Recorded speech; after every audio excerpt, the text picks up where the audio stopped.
Iowa. So it's always nice to come back to the warm weather. And it's always nice to see people that I love so much. I mean, I really do. We've been through a lot together. We've been through a lot together. You know, it goes back to when I first ran for the State House. Some of you may know this, some of you may not.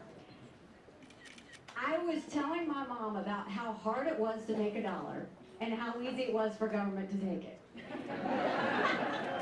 And she said, quit complaining about it, do something about it. I did not know you weren't supposed to run against the longest serving legislator in a primary in South Carolina. Ignorance is bliss, and what I told the district in Lexington County was, I said, you know what?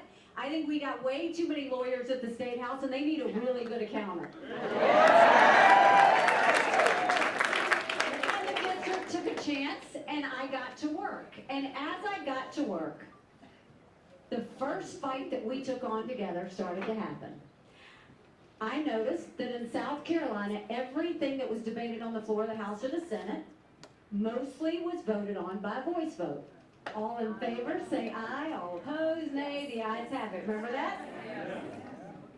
And one day, they decided to vote, the legislature voted themselves a pay raise.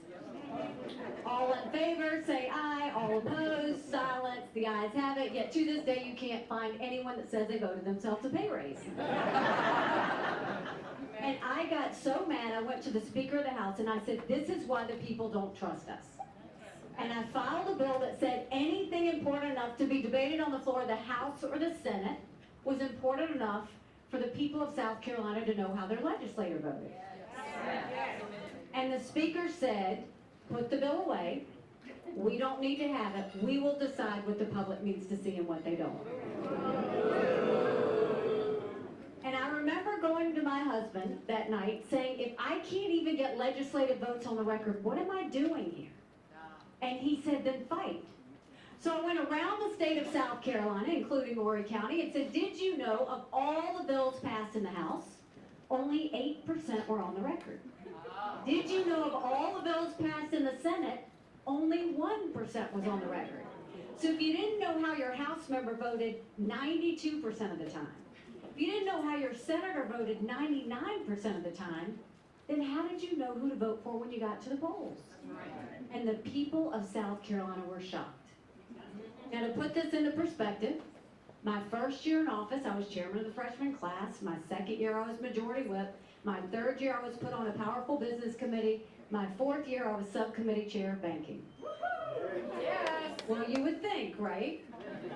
But the year that I wouldn't put that bill away, they stripped me of everything. I could take the well, no one would hear me speak. I could sponsor a bill, no one would co-sponsor. So I ran for governor.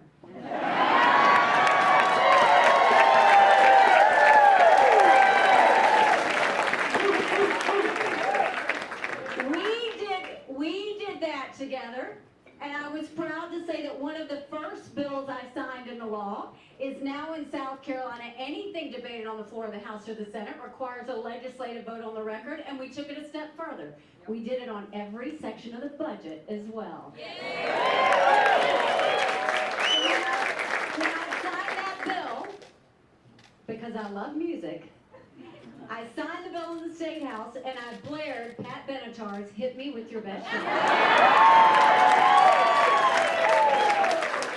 We did such great things in South Carolina. This is another fight we did together.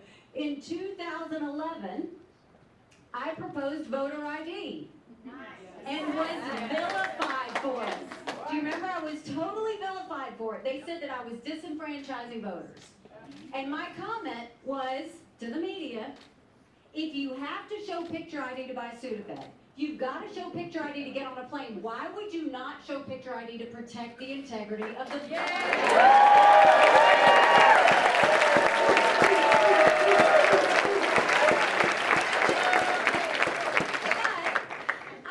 Disenfranchise anybody, so I said, I hear you.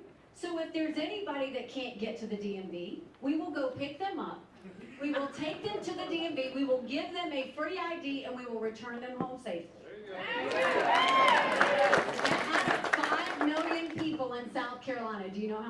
ask for a ride? 25. We passed voter ID in South Carolina. Obama sued us, but we got it done anyway.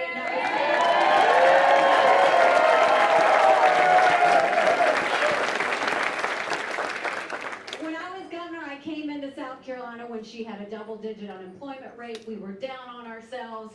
We got to work, and by the time we left, South Carolina was an economic powerhouse. We now build planes with Boeing. We build more BMWs than any place in the world.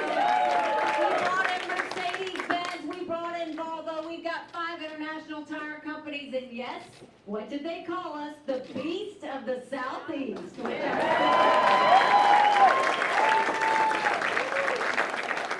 And then they asked me to go to the United Nations. Yes! And my response was, I don't even know what the United Nations does. I just know everybody hates it. But there is nothing better than serving the country I love so much. So I went to the UN, and we made sure that we told countries what America was for and what America was against. I didn't care if they didn't like me, but I wanted them to respect America.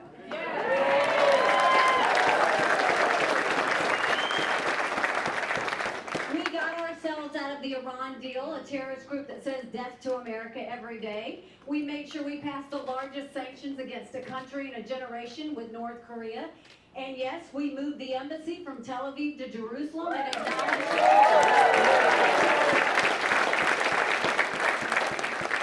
And it was at that moment that I saw something else that I wanted to change. After that move from the embassy, the entire world condemned the United States. And I was so mad because we have the right to put our embassy anywhere we want. We choose to put our embassy in the capital of every country. Jerusalem is the capital of Israel, and they had no right to tell us we couldn't do it. So after that vote, when they condemned us, I went back to my office and I said, I want you to do a book. And I want the book to list all 193 countries. I want the second column to be the percentage of times they voted with the U.S. and against the U.S. And I want the last column to be how much foreign aid we give them.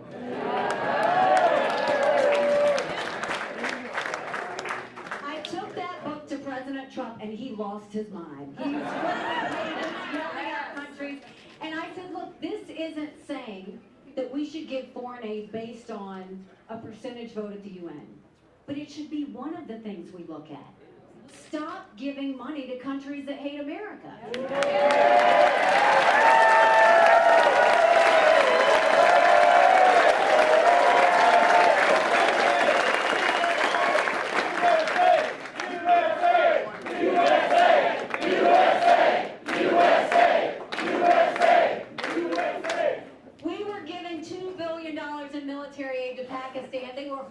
Terrorists trying to kill our soldiers. We stopped paying that $2 billion to Pakistan, but it was a lesson that everybody in America needs to remember because there's something that we're going to do about it. Do you know last year we gave $46 billion in foreign aid?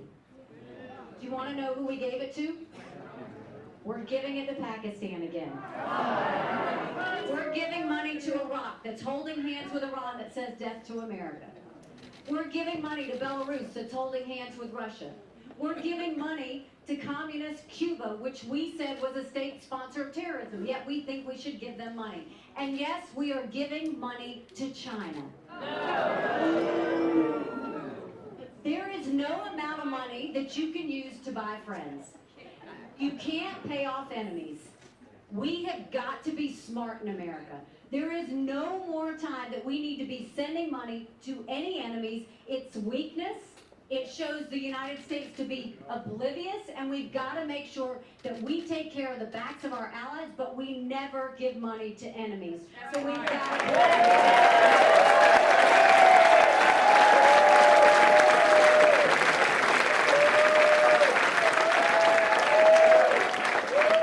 So now it leads me to why I'm running for president. You can look at the news. I don't need to tell you. It's bad. It's bad. We all feel it.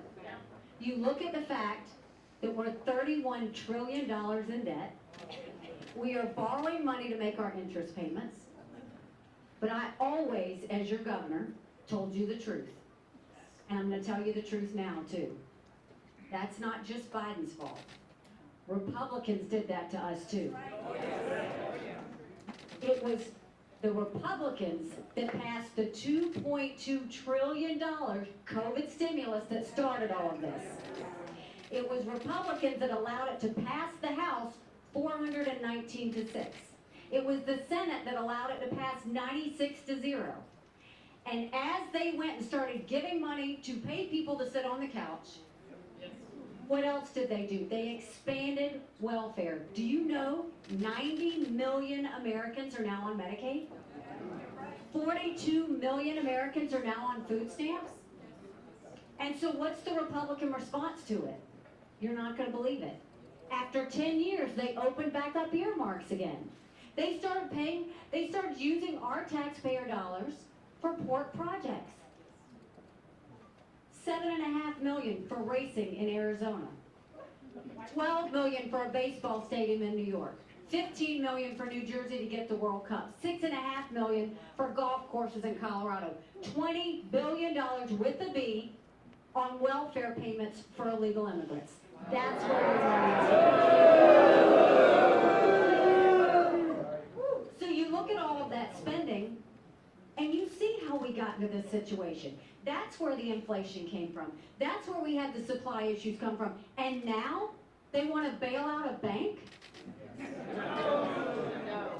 If one of our small businesses got bailed out or went into bankruptcy, do you think they'd bail us out? They wouldn't. There's no value for a dollar. We've got to bring that value back. Then you look at education. Everybody wants to blame COVID. We had a problem in education before COVID. Do you know, pre-COVID, 70% of 8th graders in our country were not proficient in reading? Think about that. 66% of 8th graders were not proficient in math. Now you go and you add years of lockdowns. I don't know how we catch our kids back up.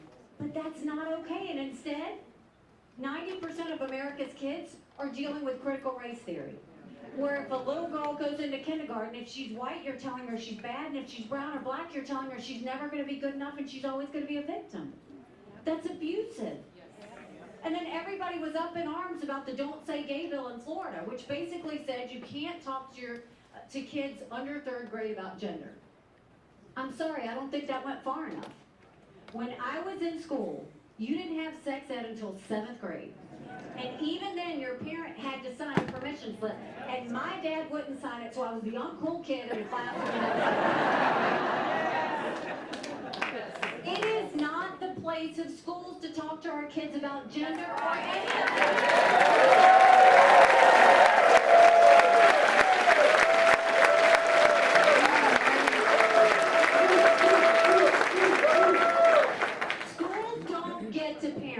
They don't get to parent. That's our job. We've got one job, and it's to get it right for our kids. And we are not going to give that up to any school bureaucrats or any federal program that thinks that they know better than we do.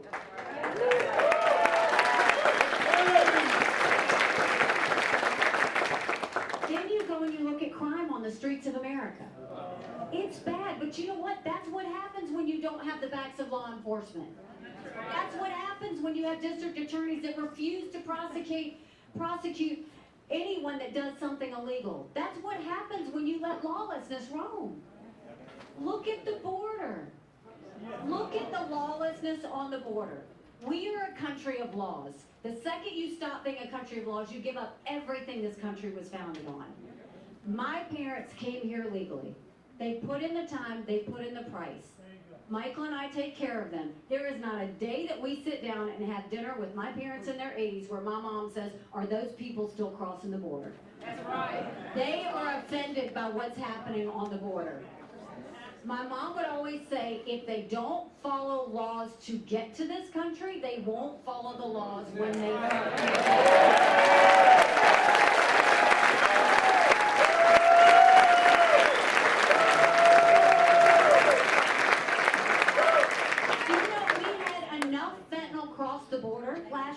Kill every single American? And they want to talk about the border and they want to talk cartels. No, you know what I want them talking about? It's coming from China, and China knows exactly what they're doing when they send that over. We have to start getting smart on these things.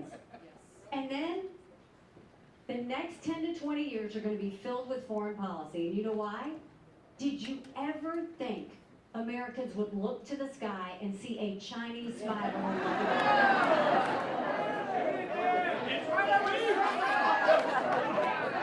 It was a national embarrassment. Now, Myrtle Beach has beautiful beaches, but that's not why that spy balloon was going over. That spy balloon went over South Carolina because we're a military state. But all of this started, and my husband is hiding here behind this sign. Michael,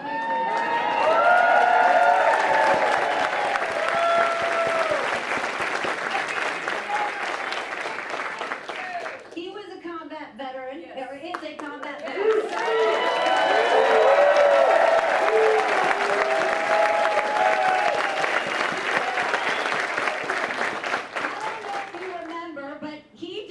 When I was governor. So he left me as a single mom governor, and yes, we're still married. I'm so proud of him. But you know, the thing is, the idea that we left Bagram Air Force Base in the middle of the night without telling our allies who stood shoulder to shoulder with us for decades because we asked them to be there. Think about what that told our friends. More importantly, think about what that told our enemies. It was the green light Putin needed. It was the green light China knew they'd never have another weak president like this. And then you're going paying them off thinking it's going to make a difference? And then forget the energy sector. Now we're getting dirty oil from Venezuela and going hat in hand to Saudi Arabia? So yes, life is tough right now. But this is what I'm going to tell you. Exactly what I told you when I was governor. No more whining. No more complaining. Yes, it's bad, but it's wasted energy to whine and complain. Now it's time to do something about it.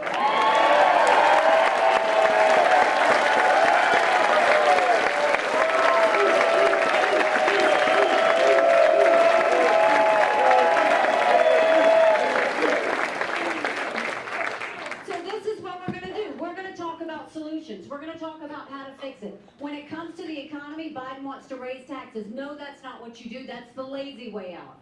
What you do is they claw back the $500 billion in COVID money that hasn't been spent yet. You don't send IRS agents to go after middle America. You send people to go after the $100 billion in COVID fraud that we know existed. And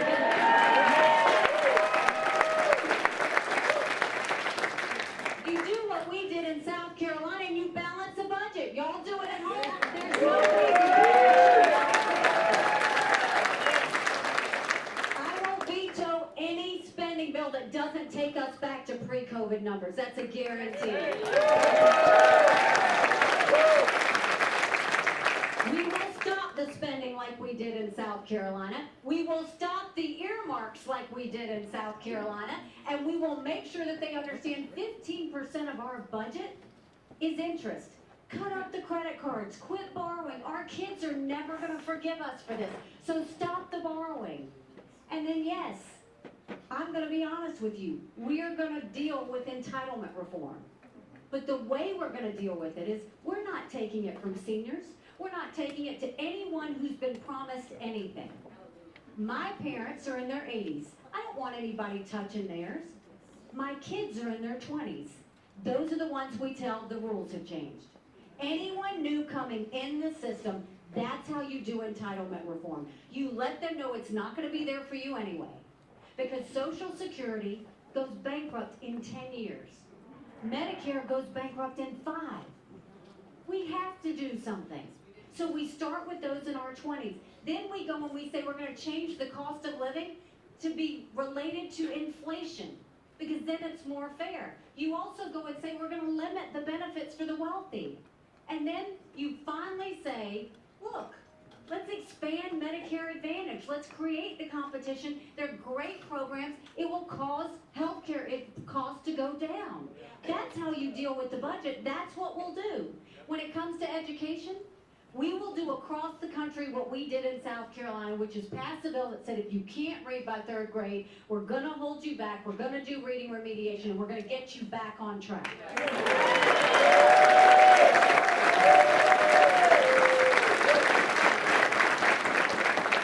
We're going to make sure that parents are in charge, and we need to have school choice across this country.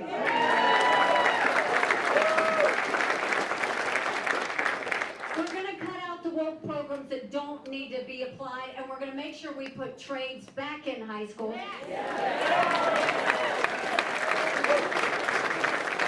Because we're going to start building things in America again.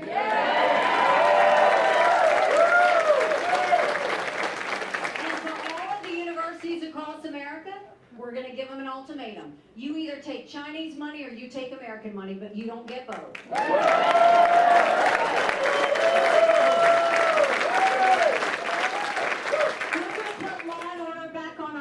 We're going to make sure that the blue know that we have their backs. We're going to make sure criminals know that we have their number. And we are going to close that border once.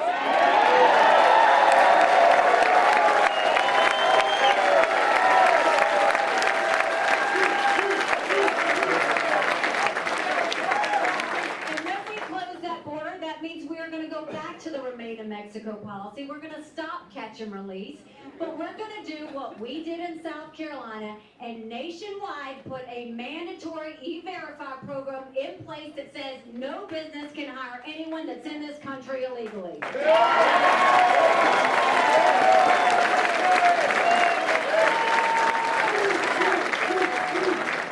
you do that, they will stop coming if they know they can't get a job. And then when it comes to dealing with immigration, we don't sit there and say, oh, we're going to allow X number of people over in a year. Stop dealing with numbers. We're going to do it based on merit. We're going to look and say, what do our businesses need? What do we need that we're not getting? And you do it based on talent. That's how we do it. We're going to start being smart in America again. That's how we're going to focus on those things.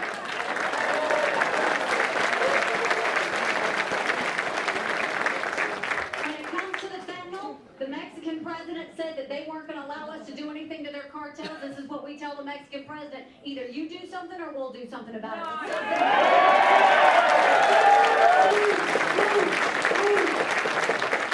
We're going to hold them accountable for stealing intellectual property. We're going to hold them accountable for COVID. We're going to hold them accountable for fentanyl.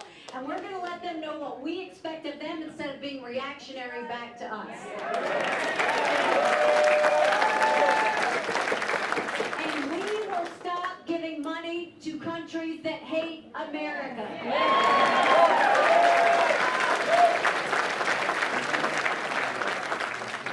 Now, when we do all of that, there is one thing that we have to focus on more than anything else. This national self-loathing is killing us. The idea that Biden and Kamala are saying that our country is bad or rotten or racist. You elected me the first female minority governor in history. You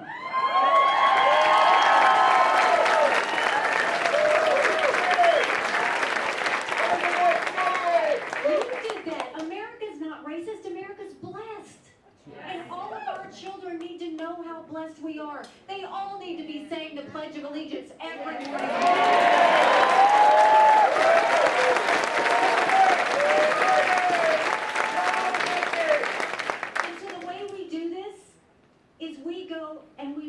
Focus on what our national purpose is. And we don't do that with faint hearts or watered down compromises. We don't have to change who we are. What we do have to understand is we have to go and show people that it's worth loving America again. And when we do that, our opponents will come to us. That I promise you. God bless America. That's right. This is another hard truth I'm going to tell you. Republicans have lost the last 7 out of 8 popular votes for president. It means we've done something wrong. We have to start focusing on what it means to win again. And the way you win is it's by addition. You go out and you tell people our solutions are the right solutions. We focus on lifting up everybody, not a select few. And we should say it and be proud about it. We should talk about how this is the greatest country on earth.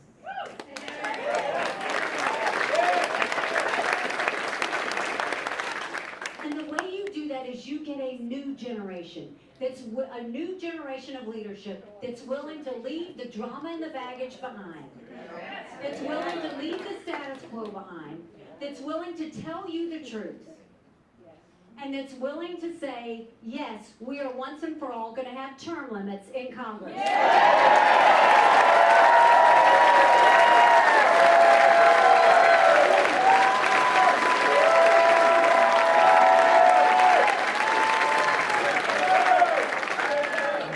we are going to have mental competency tests for anyone who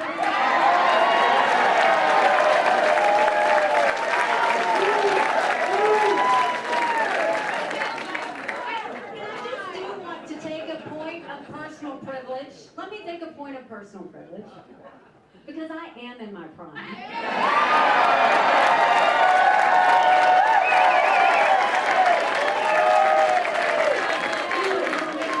Every woman in this room knows what being in their prime is. But when I talk about mental competency tests, I want to say this. I'm not saying that to be disrespectful. I know Joe Biden said I was being ridiculous. I'm not.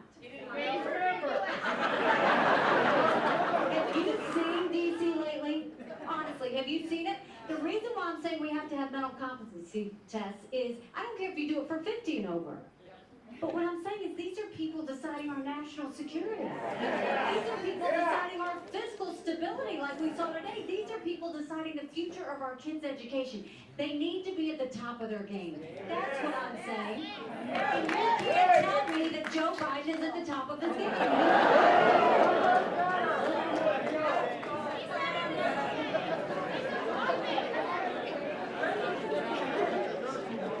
Do you remember? I want you to go back for a minute. And I want you to remember what it was like when you were growing up. Do you remember how simple life was? Remember how good it was? It was about faith, family, and country. People worked hard, they took care of their families, they went to church, and they loved their neighbors. We can have that again. You deserve better. Your families deserve better. Do you know, they've just said that 50% of Americans don't think that their kids will live a better life than them? That's not okay. We can't be okay with that. I'm not okay with that. And so there is only one solution to this. And that is you have to elect a badass Republican woman.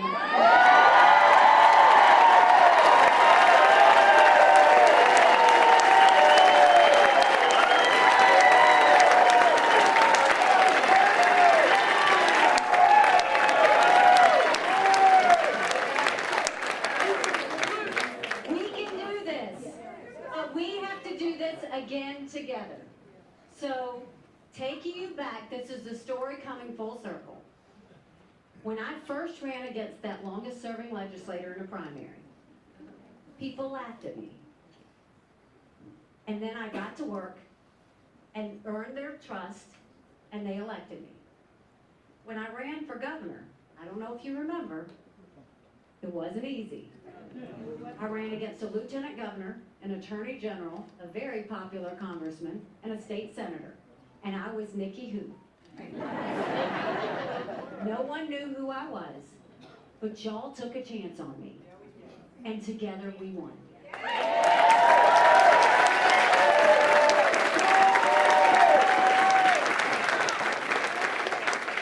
And when I went to the United Nations, they said I didn't have the experience. And then I got to work and I took the kick me sign off of our back at the United Nations. If you want to know what it's like to win again, if you're ready to take your country back, if you want to feel that feeling again, then join me in this. I'm doing this because my parents came here 50 years ago when America was strong and thriving and full of opportunities. I want to prove to them they made the right decision. I'm doing this because my husband and all of his military brothers and sisters who sacrificed in their families, I want them to know their sacrifice mattered. And their fight mattered.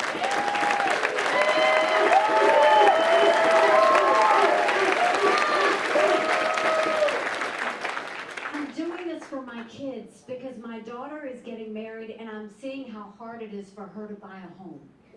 And I see my son who's in college and he's writing papers he doesn't believe in to get an A. That's not the country I want for them. We can do this, but in order to do this, when you leave here, I need you to work for me as hard as you did when I was governor. Go tell 10 people to go to NikkiHaley.com. Pitch in $5, $10, $20 today to get our message out. And let me tell you something. I still stand by. I've never lost a race. I'm not going to stop.